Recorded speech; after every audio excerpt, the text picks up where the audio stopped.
Welcome back, Shaman King fans, to another episode of What's the Difference, where I compare the various different media adaptations to its source material.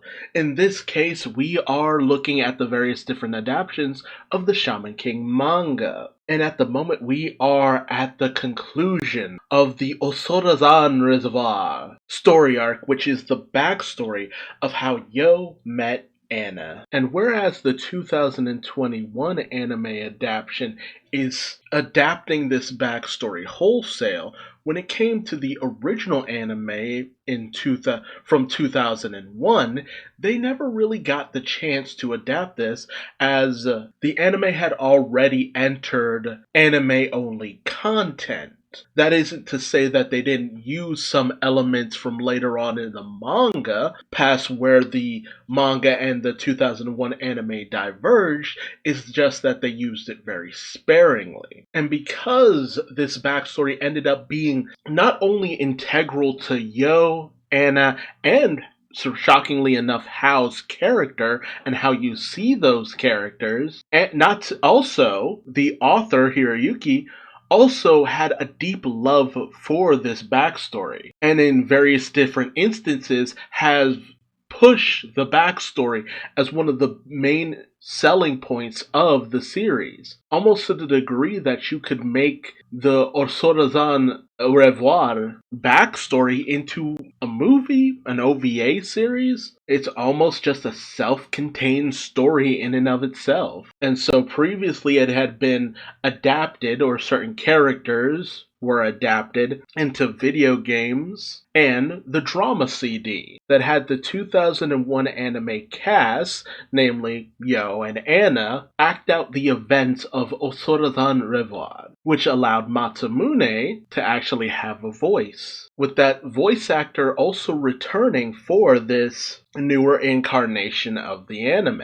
And so, without further ado, let us come to the end of the Osorezan Revoir backstory and see if they can nail the conclusion of one of the best parts of Shaman King. For the manga, we are in volume 20, chapter 174, Mount Osore Le Voile part 12, and for the 2021 anime, we are at episode 33, Mount Osore Le Voile part 4. Driving up the mountain thanks to, I guess, Buchan, this old man who has been greatly endeared to Yo.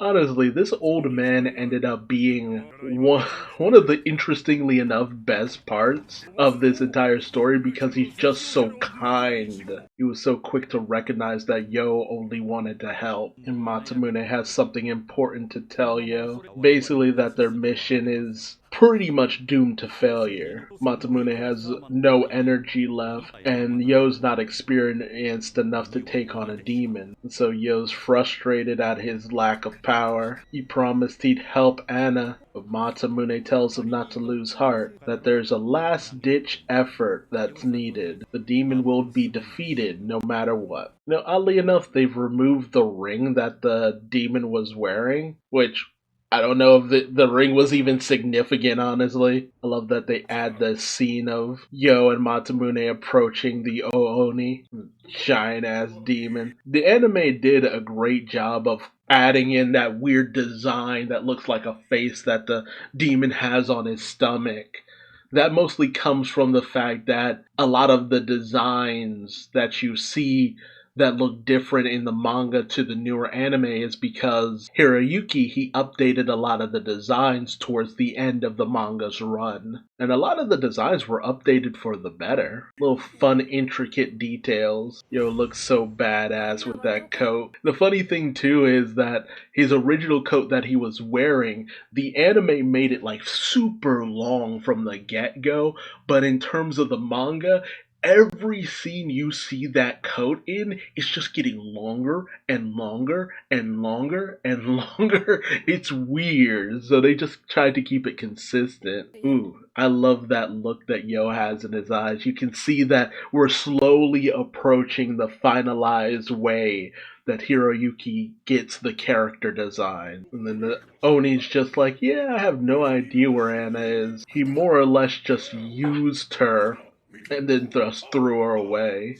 Stoked the fires of her anger and hatred and sorrow in order to power himself up. But her Furyoku never gave out. It just shows how much power she actually had, that she managed to just hold on to her abilities up until the end. And then Anna shows up, and she's kind of in a daze, just overwhelmed by her hatred and anger and sorrow at being abandoned. And it just, that scene in the anime is just so well done. This scene of like her sorrow and her eyes is a small panel in the manga, but the anime, they really did a great job on that one. They just have the Oni delighting in her sorrow as it just feeds him, and she tries to invoke the demon to carry out her rage. This is basically her on the path to becoming just like Hao.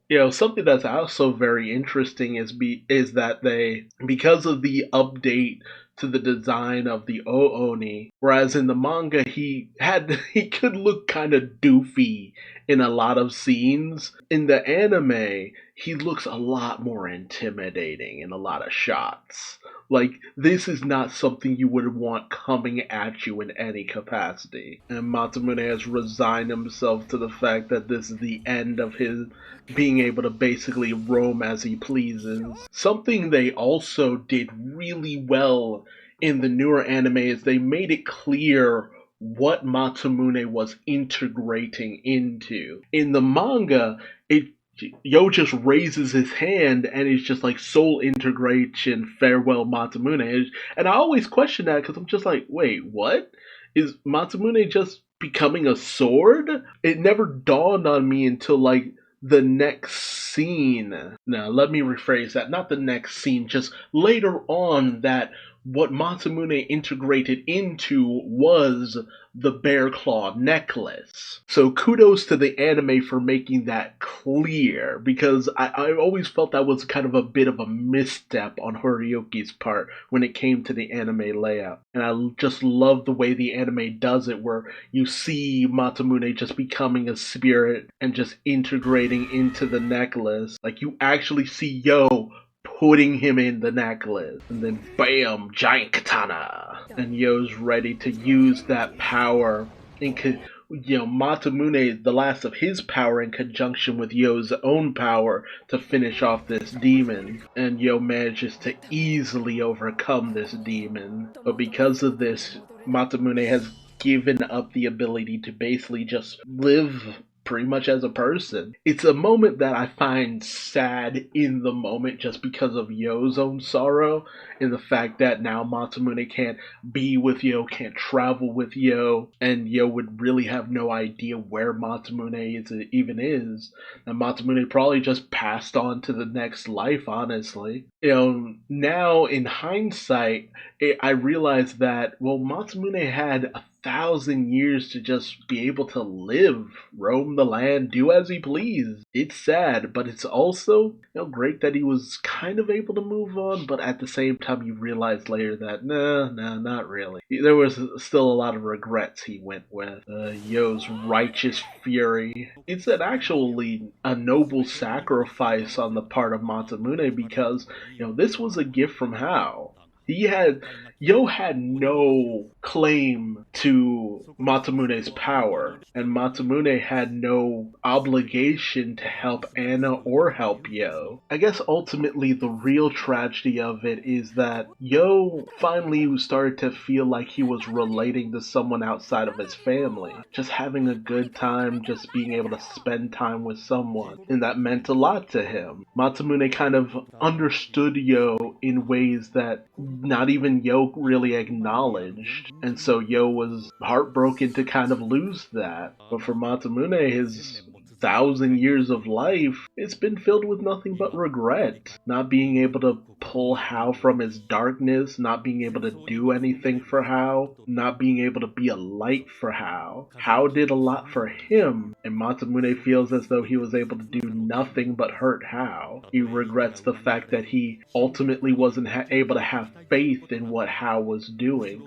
or the person that Hao was. That's why he wants to do something for Yo, and Yo's faith in Anna. It's kind of like he sees himself in Yo, that maybe Yo can do for Anna what he couldn't do for Hao. And that's the real tragedy of it. That's the real tragedy of Matamune's life. This was a form of atonement for him. He wasn't able to give his all for Hao, so he'll give his all for Yo, no matter what that means, no matter what the sacrifice is. And it's even alluded that if Yo becomes powerful enough, maybe he could be able to use the same spell as Hao and give Masamune a body yet again, so that they can spend time together. I don't know, I won't say that the anime did a bad job, but it was just through looking through the images of the manga, it just kind of resonates with me a lot more. And again, that's not to downplay the anime to any degree. They do all of this beautifully, but I don't know, it's just something about the way the anime portrays some of these moments of this kind of farewell between Yo and Masamune. I don't know, it just resonates with me just a little bit more. Even though the anime hit all the same notes. I don't know what it is. And then Yo goes in on the Ooni. I love this zoom in on Anna, and Yo just slicing down the demon, and the demon just starts losing it, and he realizes that he's kind of just losing himself. It's not just that Yo has now gained a great amount of power, it's also that Anna is starting to open her heart up to Yo. Well, Yo is risking a lot, sacrificing a lot just for Anna.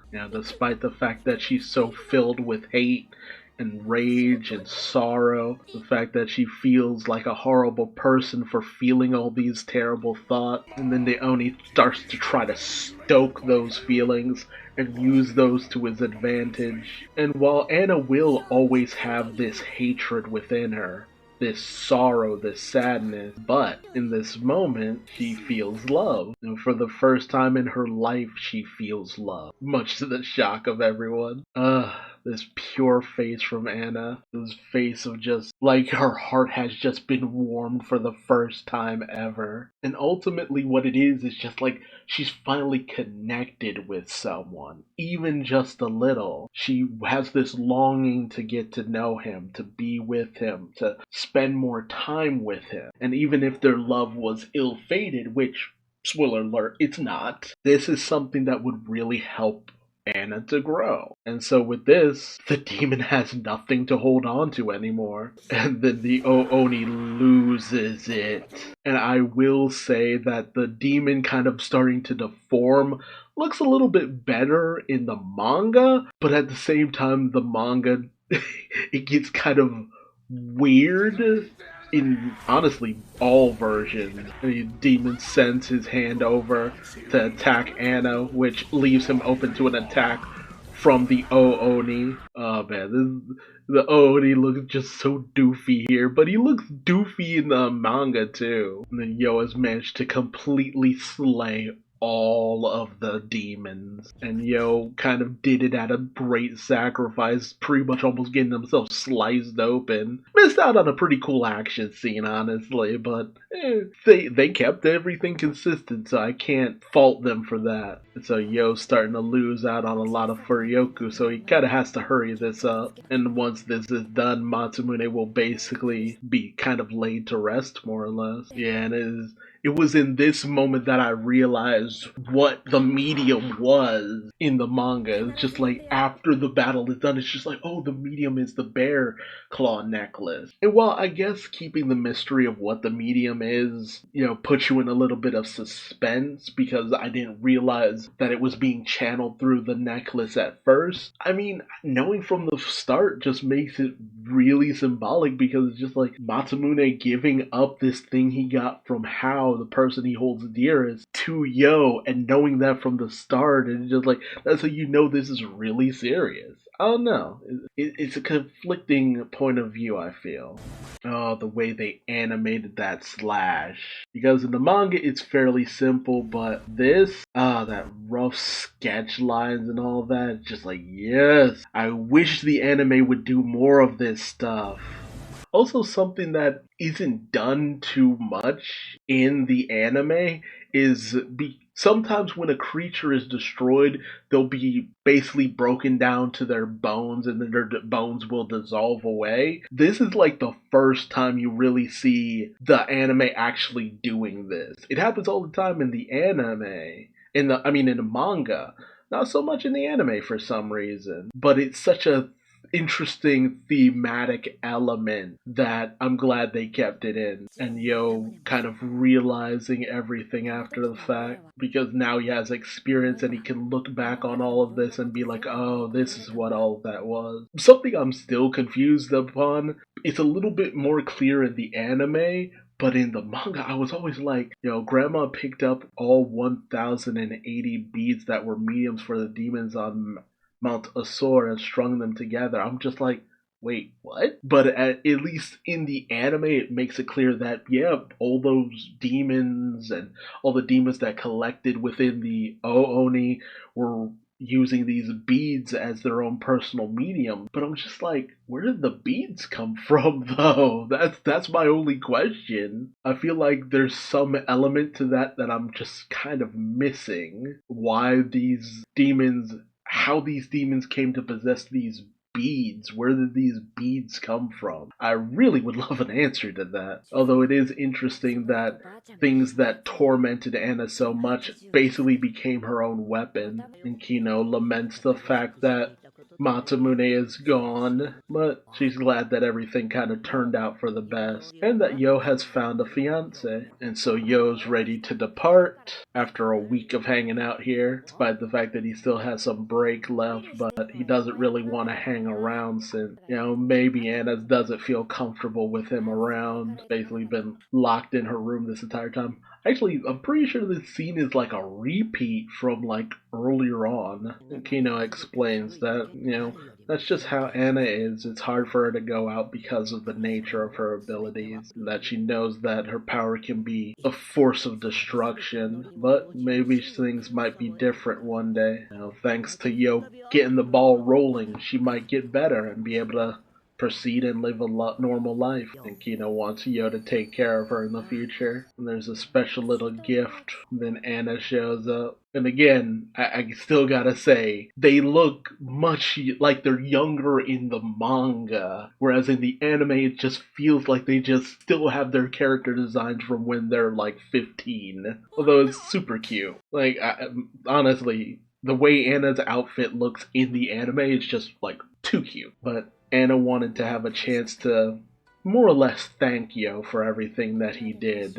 He was able to pull her out of her darkness and give her the motivation to learn to control these powers and not feel like it's just this overwhelming force for her. She doesn't want to be controlled by her powers. She wants to have control over her powers. And the thank you.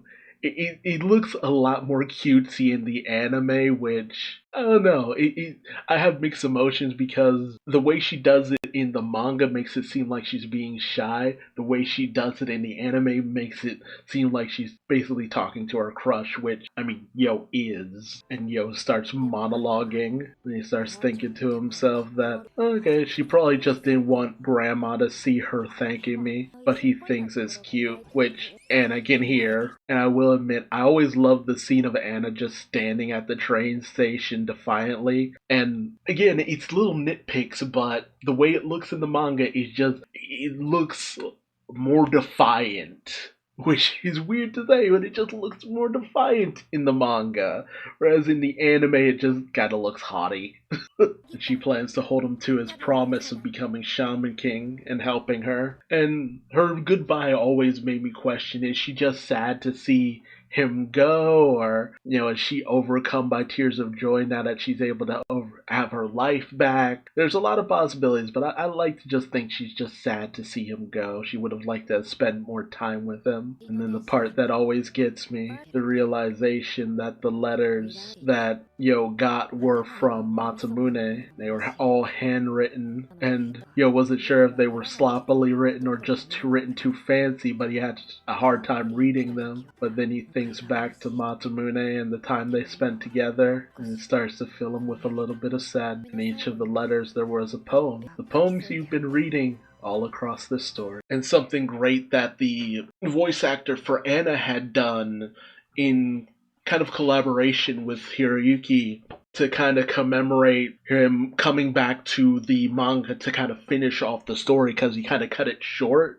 So he picked it up, and to commemorate that, the voice actress for Anna, Megumi Hayashibara, had come in and sang the poems as a kind of song. That was back in 2010, like well over a decade ago. And I remember, I listened to it a couple of years after it had happened, when the manga had finally come to a conclusion. And I remember, listening to the song, and it was very beautiful. But they're all poems. And the only sad thing about the song is that it doesn't tell you that each of the poems that Megumi makes into a song are all addressed to Masamune himself and to Yo and then to Anna. So let's see. A ghost from 1,000 years, I am finally discarding those lonely tears. If only for a time, if only for a time, my feeble heart falls. I am finally departing from this heavy, hollow shell. Though there is no grave, though there is no grave. I lived a long life filled with heartbreak, yet every new year I awoke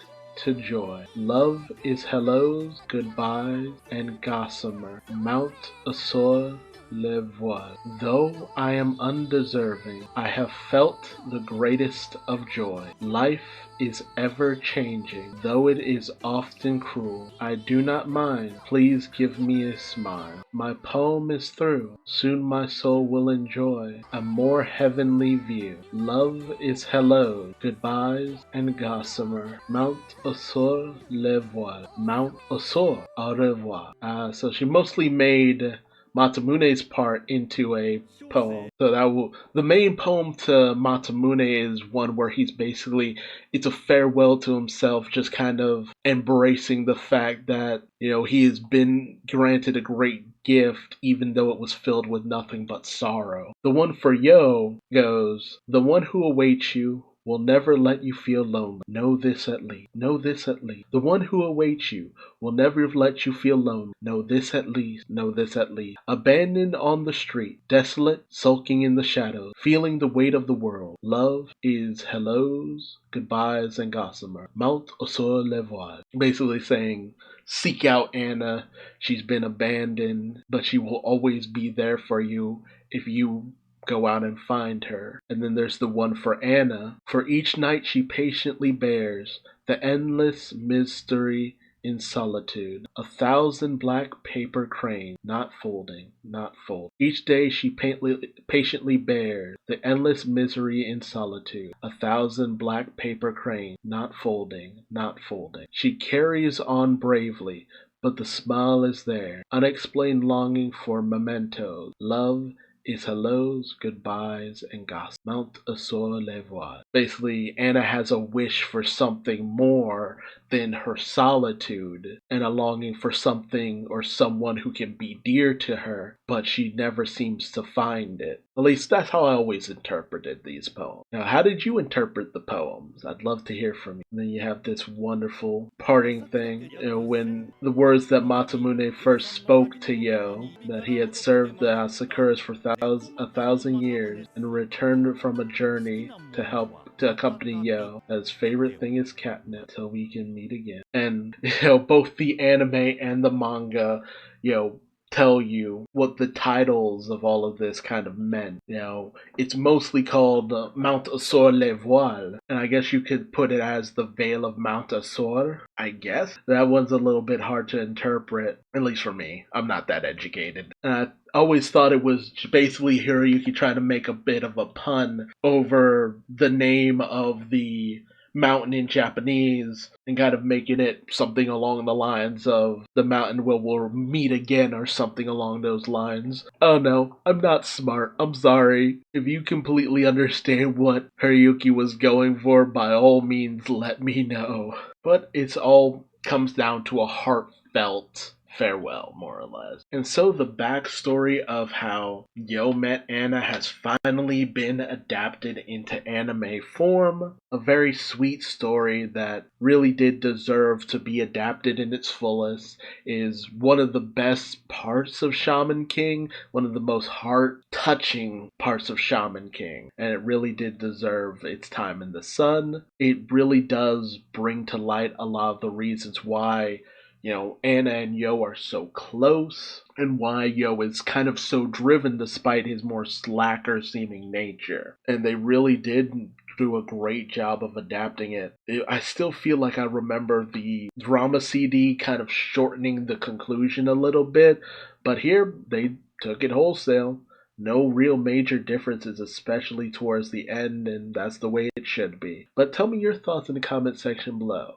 Did you feel like this was a good, faithful adaptation, or do you feel that it didn't actually need to be as faithful as it was? And have you listened to the drama CD? I know that the real only difference there is the fact that I guess for Yome, Kino, and Yo, their voices are all different. The only returning voices are the voices of Anna and Masamune. But, the voice actor for Yo that has taken over does a phenomenal job. There's a lot of emotion there. They're great.